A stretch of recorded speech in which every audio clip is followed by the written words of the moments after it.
नमस्कार। मेरी आत्मा आप सबकी आत्मा को नमस्कार कहती है और आप सबका मेरे संग जुड़ने का बहुत बहुत धन्यवाद। अब हम कर रहे हैं भक्ति योग, जिसमें सबसे पहले ही अब अर्जुन क्या है, उनको ये समझ में आ गया है कि वे जिस इंसान से बात कर रहे हैं वो जो है वो ऑलरेडी ही साक्षात भगवान है। और अब वो उनको ये लग रहा है, रियलाइज हो रहा है कि मैं जो अभी तक समझ रहा था उसको एक छोटा सा अपना फ्रेंड, पर उसके अंदर तो ईश्वर तत्व पूरी तरह जागृत हो चुका है। तो अब वो पूरे भक्ति भाव में आ जाते हैं ना, आंसू निकल रहे हैं डॉल, और अपने उनके चरणों में एकदम झुकते हुए वो पूछते हैं कि आपने पहले श्लोक में कि आपने जब ये जो मुझको जितना समझाया मुझको सब समझ में आ गया, पर अब मैं तुम्हारी आराधना कैसे करूं, साकार रूप में या निराकार रूप में, जिसको हम निर्गुण या सगुण रूप भी कहते हैं। तो अब हम उसको समझने के लिए कृष्ण जी उनको समझाएंगे कि कैसे समझो कि साकार रूप क्या है या निराकार रूप क्या है। अब यहाँ पर श्री भगवान जी नेक्स्ट में उनका श्लोक शुरू हो गए हैं और भगवान जी कह रहे हैं कि अपने मन को तो पहले स्थिर करो, मतलब मन पे काबू तो करना ही है, और श्रद्धा भाव लाओ। राइट। तो वो वहां पर कह रहे हैं और क्या बनो, योगी बनो। राइट। तो दूसरे श्लोक में ही भगवान क्या बता रहे हैं, श्रद्धा भाव होनी चाहिए, मन को स्थिरता में लाना है और हमें योगी बनना है। और उसको फिर अब वो एक्सप्लेन कर रहे हैं कि सगुण और या साकार रूप या निराकार रूप क्या है। अगर आपको ध्यान हो तो हमने बिग बैंग थ्योरी किया था, उसी को अब हम दोबारा से समझते हैं। तो उन्होंने क्या बोला कि सबसे पहले एक छोटा सा ब्लैक होल था, जो अभी भी है। अब ब्लैक होल में क्या होता है, जो भी चीज जाती है वो उसको उसके अंदर चली जाती है और फिर वापस नहीं आती।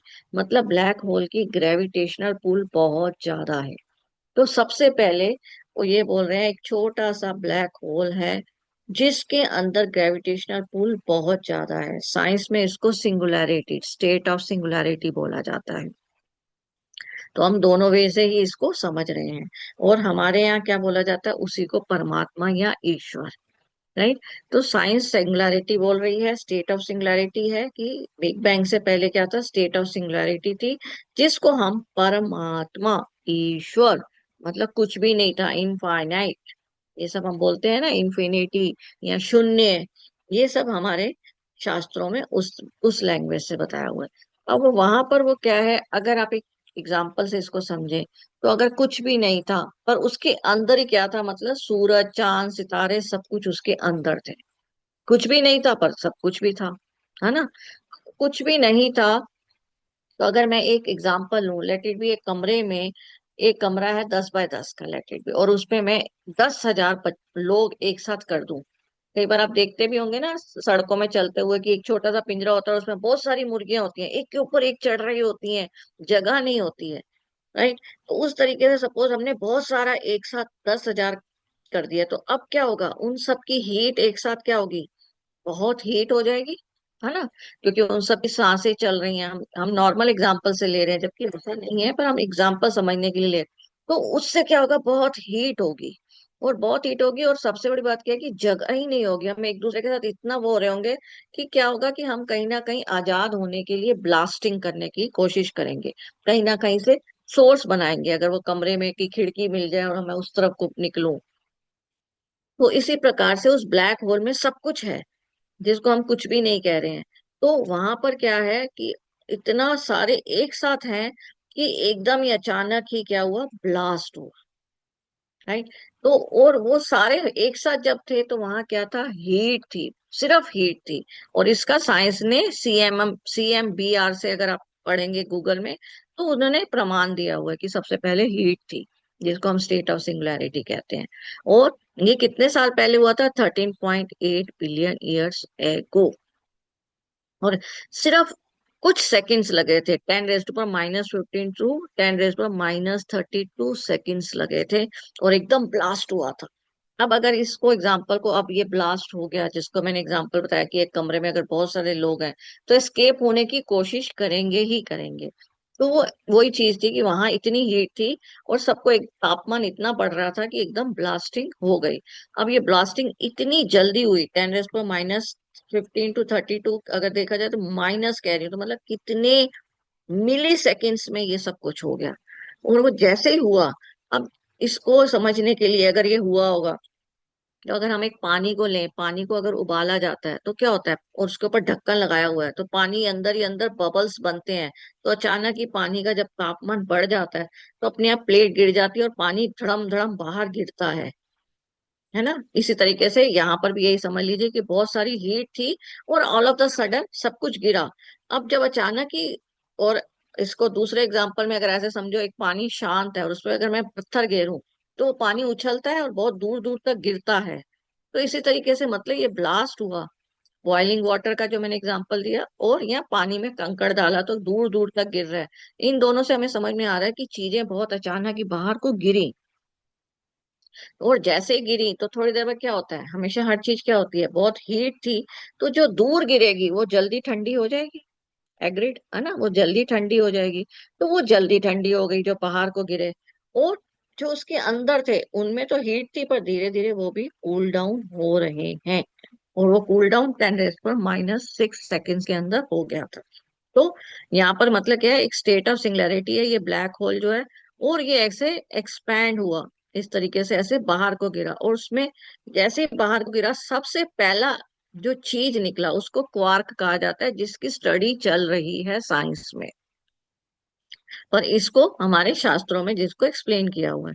फिर उसके बाद क्या हुआ, न्यूट्रॉन प्रोटॉन निकला, जिसको हमारे शास्त्रों में कहा जाता है कि हमारे यहाँ पर क्या हुआ, ब्रह्मा विष्णु महेश, जो हम बोलते हैं कि पहले विष्णु थे और ब्रह्मा और शिव जी प्रकट हुए करके।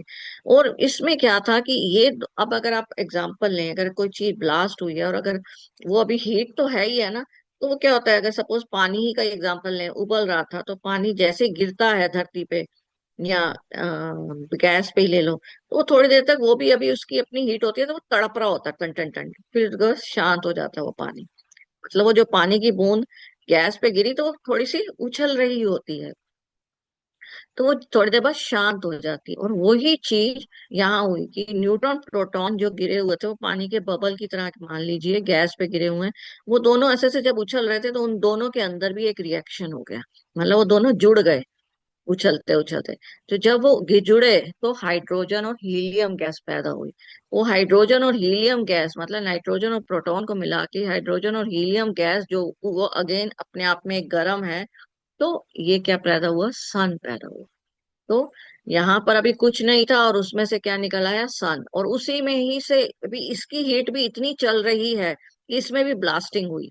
और इसमें ब्लास्टिंग जब हुई सन के अंदर तो स्टार्स निकले और अर्थ निकली। स्टार्स निकले, बहुत सारी अर्थ निकली। और फिर अर्थ के अंदर भी अभी ये क्या है, ये सब भी हीट है, क्योंकि इनकी हीट इतनी ज्यादा थी कि अभी हीट को भी कूल डाउन होने से पहले और ब्लास्टिंग होती जा रही है। तो अर्थ अब टूटी, अर्थ के अंदर से क्या निकला, पानी, एयर और मैमल्स, मतलब हम सब धीरे धीरे ये सब निकल आए। अब अर्थ में पानी, एयर और मैमल्स किस तरह निकले, क्योंकि अर्थ का अगर आप लें तो अर्थ एक क्या है, अगर अर्थ को अभी भी आप देखें तो हमारे यहाँ बोला जाता है ना कि अर्थ के एकदम कोर में निकल और फास्फोरस है, जहां पर अभी भी क्या है, हीट है और गुरुत्वाकर्षण है। मतलब आयरन और फास्फोरस है ना सबसे अंदर अर्थ के, अगर आप हिस्ट्री में इसमें देखेंगे गूगल में, तो अर्थ के अंदर एकदम कोर में निकल, जिसको हम आयरन भी कह सकते हैं, तो आयरन और फास्फोरस है जो ऑलरेडी अभी बर्न हो रहा है, इसीलिए कभी कभी ज्वालामुखी अभी भी फटते रहते हैं। तो वो कोर में अभी भी मतलब हीट है और गुरुत्वाकर्षण आयरन की वजह से है। पर अगर स्टार पे, अगर हम यहाँ पर लेयर पे, अगर हम अर्थ पे जहाँ चल रहे हैं वहां तो हमें वो हीट नहीं फील होती ना। तो क्या हुआ था, इस तरह जब अंदर इसके अंदर हीट थी तो कोर में तो बहुत हीट थी, पर जो अर्थ का सरफेस था उसमें धीरे धीरे हीट कम हो गई थी। जब हीट कम होगी हुई थी तो क्या हुआ था, अर्थ में क्रैक्स आ गए थे। तो जैसे ही वो ठंडे हुए तो छोटे छोटे क्रैक्स आ गए थे। और उस क्रैक्स में उस हीट की वजह से क्या हुआ, हाइड्रोजन और ये सब तो था, तो वाटर इकट्ठा हो गया था। इसलिए अर्थ आसपास हमारी ओशन से घिरी हुई है। तो बहुत सारा पानी बन गया था वो। और वो जब पानी बना अब वो पानी क्या है, हीट तो है ही अभी, और हीट की वजह से पानी बॉयल हुआ तो वो भाप बना, भाप क्या हो गया, एयर हो गई। और इसी तरीके से धीरे धीरे इस तरह डेवलपमेंट मतलब बढ़ती गई, और हम सब मैमल्स, ह्यूमन बींग्स फॉर्म हो गए। और उसका एग्जाम्पल हमारे पास ये ह्यूमन बींग्स का गूगल में हमें मिल ही जाता है कि सबसे पहले ऑट्रल ऑट्रोलोपीथिकस करके नाम से मैमल्स पैदा हुए थे, फिर अर्ली होमो हुए थे, फिर होमो इरेक्टस हुए थे, जो अब हम हैं। होमो इरेक्टस मतलब हो गया कि एक इंसान जो सीधा खड़ा हो सकता है। तो मतलब कीड़े मकोड़े जो हम लोगों के यहाँ पर 10 अवतार बोले ही जाते हैं ना, तो इस तरीके से धीरे धीरे धीरे करते करते हम लोग पैदा हो। तो इसमें स्टेट ऑफ सिंगुलैरिटी के अंदर क्या था, कोई भी फिजिक्स लॉ नहीं था। क्यों? क्योंकि फिजिक्स लॉ अब है। अब क्यों है? क्योंकि अब क्या है, हमारे पास एक टाइम है और स्पेस है। पहले वहां था तो वहां कुछ भी नहीं था, बस एक हीट थी। पर वो हीट जैसे ही ब्लास्ट हुआ तो हमारे पास क्या हुआ, टाइम और स्पेस आ गया। टाइम और स्पेस क्यों आ गया? क्योंकि अब हम कह सकते हैं ना कि सूरज की हमारे से दूरी इतनी है।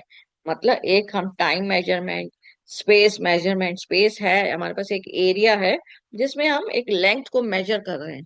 तो इसलिए अब हमारे पास फिजिक्स के लॉ लागू हो रहे हैं। पर उसमें जहां पर इंफिनिटी, शून्य या सिंगुलैरिटी कह लें, वहां क्या है, सिर्फ ग्रेविटेशनल पुल है। और उसमें हम क्या कहते हैं, there is no physics law, मतलब no time and no space है। राइट। और ये कब हुआ था, 13.8 ईयर्स एगो। तो कृष्ण जी क्या बोल रहे हैं, तो मतलब जब कुछ नहीं था तो वो क्या रूप हो गया, निराकार। कुछ भी नहीं था ना, अब क्या रूप हो गया, साकार। क्लियर हो रहा है? तो पहले वही रूप क्या है, निर्गुण रूप था, और वही रूप अब क्या बन गया है, आपका साकार रूप बन गया है। तो अगर आप ध्यान से देखें तो हमने यही पढ़ा था ना बिग बैंग थ्योरी में, कि ऐसे ब्लास्ट हुआ और फिर ऐसे पहले डार्क मैटर है आसपास, और अभी भी उसके आसपास क्या है, अभी भी ब्लैक होल ही है ना। और उसके अंदर अर्थ, स्टार्स एंड ऑल पैदा हो गए, और डिफरेंट डिफरेंट लेयर्स भी बन गई। मतलब सन के पास तो हीट है, उसके आसपास जो ऐसे ऐसे हैं, वो क्या हो गया, धीरे धीरे कूल डाउन हो रहे हैं। मतलब जहां जहां दूरी बढ़ती जाएगी वहां ठंडा हो जाएगा। राइट। अब सन का क्या था कि सन को इसीलिए उन्होंने आदित्य बोला है और 12 आदित्य बोला है।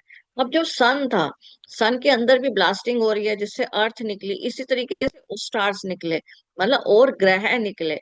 वही हमारे क्या है, ब्रह्मांड के ग्रह हैं। मंगल ग्रह जिसको हम बोलते हैं, शनि ग्रह बोलते हैं।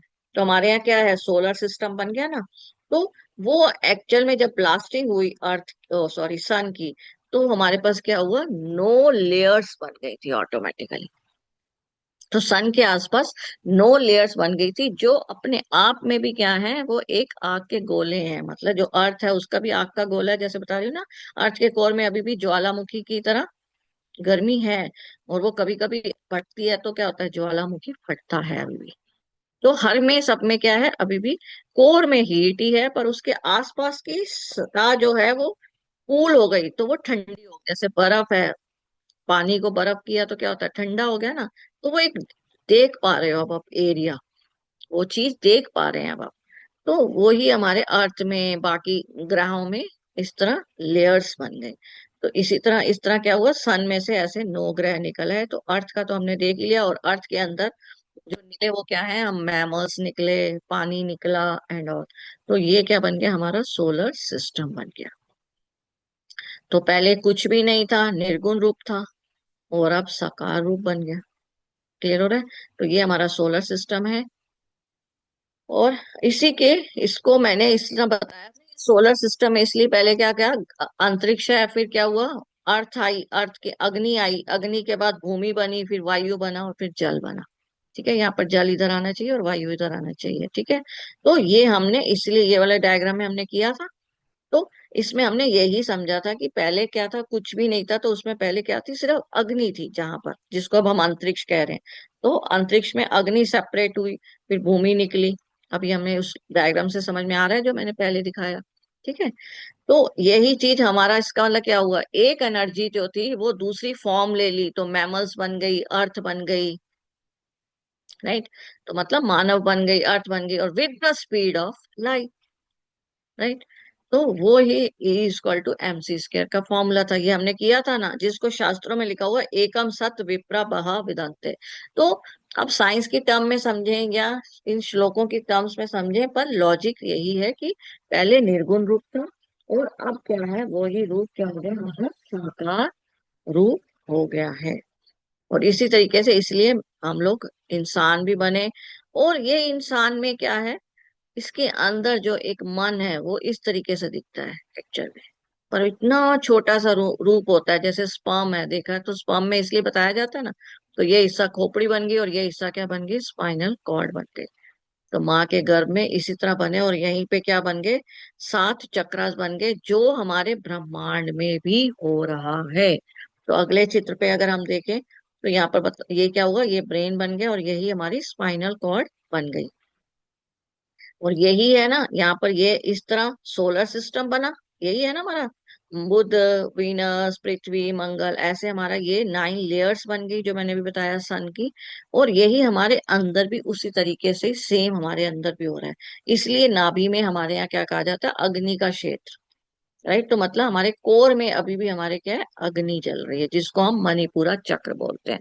मतलब मणि की तरह चमक रहा है, और नाभि से हम उत्पन्न हुए ना, तो इसलिए हमारे वहाँ वहां पर उसको हम बोलते हैं नाभि। और उसको उस नाभि को हम जो है उसको हम बोलते हैं क्या बोलते हैं, अग्नि तत्व बोलते हैं। और उसको हमारे अंदर क्या बोला जाता है, बृहस्पति, मतलब वहां पर उनका वास है। तो हमारे अंदर भी इसी तरह ये प्लैनेट्स हो गए किस्म। ठीक है। तो यथा पिंडे तथा ब्रह्मांडे, मतलब एग्जैक्टली सब कुछ सेम हो रहा है। तो ये 9 ही क्यों बनी, क्योंकि यहाँ तो 9 तक आते आते प्लूटो, अगर आप सुनेंगे तो कभी आप पढ़िएगा, तो वहां पर बर्फ के डायमंड्स की तरह बारिश होती रहती है, मतलब इतना ठंडा है वहां कि वहां कोई टिक नहीं सकता। राइट। तो ये आपका वहां पर इसलिए 9 लेयर्स तक आते आते मतलब वो शांत, पूरा प्रॉपर शांत हो गया। इसी तरीके से हमारा गुस्सा भी होता है ना, गुस्सा एकदम फिर शांत हो गया। राइट। तो यही फिर उसके बाद उन्होंने समझाया कि यही निर्गुण रूप है और यही साकार रूप है। और उसी बाद फिर उन्होंने तीसरे और चौथे श्लोक में क्या बोला, इसलिए क्या है, मन को आपको मैंने बता ही दिया, स्पर्म की तरह या वो ऐसा लगता है, वो जो अभी नहीं दिखता तो हमारे लिए क्या है, निर्गुण रूप, पर उसी को साकार रूप माँ के गर्भ में मिल जाता है ना। तो ये हमारे को बताया, तो उन्होंने अब यही बोला है कि इसलिए मैं ही निराकार हूँ, मैं ही सब जगह हूँ, है ना। और फिर मैं ही मतलब क्या कहते हैं, साकार रूप ले लेता हूँ, और मैं ही सर्वव्यापी हूँ, क्योंकि मैं ही सब जगह हूँ। क्योंकि यथा पिंडे तथा ब्रह्मांडे, जो ब्रह्मांड है वैसे ही मेरे अंदर भी है। तो उन्होंने वही सब कुछ बताया कि वही सब कुछ चल रहा है। तो जो हमारा निर्गुण रूप कह लो या साकार रूप कह लो, तो मतलब कोई एक यूनिवर्स फोर्स है जिसने ये सब किया, जिसको हम परमात्मा कहते हैं। वो एक शक्ति है जिसमें इतनी ताकत है कि वो साकार रूप भी ले लेती है, और उसी का हम छोटा रूप है। हम भी तो एक बार क्या है, अगर हम इस समय साकार रूप में है तो हमारी एक आइडेंटिटी है, हमारे नाम है। पर हम लोग जैसी मृत्यु होती है तो हम क्या होते हैं, हम लोगों की दृष्टि में वो निराकार रूप हो जाता है, पर एग्जिस्टेंस अभी भी मेरी है, जिसको हम आत्मा कह के बता रहे हैं, इसलिए कि वो ना मरती है ना जन्म लेती है। तो मतलब मेरा ही रूप बदल जाता है। तो मैं अभी भी हूं, पर मेरा साकार रूप ये वाला जो है, जिससे मैं यहाँ पर इस अर्थ में पहचानी जा रही हूँ, वहां नहीं अब मैं पहचानी जा रही, क्योंकि मेरा साकार रूप क्या हो गया, निराकार हो गया। राइट। तो यही उन्होंने बोला है, फिर निराकार रूप है, और मेन क्या है, मन पे काबू करना ही एक आपका है, जिसके लिए भाव जितने शुद्ध करते जाओगे उतना ही आपका इम्प्रूवमेंट होता जाएगा। इसको उन्होंने भक्ति योग बताया है। फिर अगले ही श्लोक में उन्होंने क्या बोला कि और कर्म, कर्म में सत्यता बढ़ती जाएगी तो क्या होगा, मैं इन सब के दर्शन भी कर सकता हूँ, ये बताया। यही आगे के चैप्टर्स में वो बताएंगे कि इसको किस तरह और इम्प्रूव करने के लिए, मतलब और परतें खोलेंगे कहते हैं ना। तो उन्होंने बोला कि इसी वजह से इंसान जो है जन्म मृत्यु और संसार में आता रहता है। तो मेन पर्पस क्या है, अगले श्लोक में वो बोल रहे हैं कि मन को स्थिर करना है, बुद्धि को ज्ञान से भरना है, ताकि हम धीरे धीरे अपनी इन परतों को समझें। तो आप अगर साकार रूप में पूजा करें या निराकार रूप में पूजा करें, पर आपका अल्टीमेट लक्ष्य क्या होगा? कि अपनी पहचान हो जाए, राइट? जिसको शास्त्रों में अहम ब्रह्मास्मि कहा है, कि मेरे को पहचान हो जाए, मैं अपनी आत्मा के साथ इतना लिंक बना लूं कि मैं अभी हूं या बाद में हूं, मुझे पता चलता रहे। फिर अगले ही श्लोक में उन्होंने कहा, यदि तू अपने मन को मुझ में स्थिर नहीं कर सकता तो भक्ति योग अपना, मतलब एक साकार रूप लेके, जैसे हमने शिवलिंग बने हुए हैं, जो अर्जुन ने पूछा ही कि भाई साकार रूप भी है, तो आप किसी वे से भी करें, तो उनका अल्टीमेट पर्पस उन्होंने ये बताया है कि आपको अपनी ईश्वर प्राप्ति करनी है, मतलब अपने आप को इम्प्रूव करना है। कर्म को मतलब निष्काम भाव वाले कर्म करने हैं, भाव इंटेंशंस प्योर करनी है, राइट? तो उन्होंने ये सब हमको एक्सप्लेन किया है कि निराकार और साकार रूप क्या है। वही 10वें में लिखा है कि भक्ति योग से कर्म को अच्छे से करने से मेरी प्राप्ति होगी, राइट? फिर अगले श्लोक में वो क्या बोल रहे हैं कि कर्म को फलों का त्याग करके, और इसमें वही सेम, मतलब कि फल की इच्छा मत करो, क्योंकि वो बोल रहे हैं कि फल क्या है, कि जो तुमने मन के हिसाब से सोचा हुआ है वो उसी के हिसाब से क्या है, कि तुम कर्म कर रहे हो तो उसके हिसाब से आपके कर्मास बन रहे हैं, और मैं उस कर्मोस को हिसाब से ही आपको फल मिल रहा है। तो मतलब अगर हमको उससे ऊपर उठना है तो हमें सिंपली अपनी सत्यता बढ़ानी है, राइट? और अपने अंदर स्थिर करना है मन को, और कर्म जो है शुद्ध करने हैं, मतलब इंटेंशन मस्ट बी प्योर। जो हमारे कर्म करने की इंटेंशन है वो उसमें प्योरिटी लानी है हमको। आज के लिए इतना ही, बहुत बहुत धन्यवाद।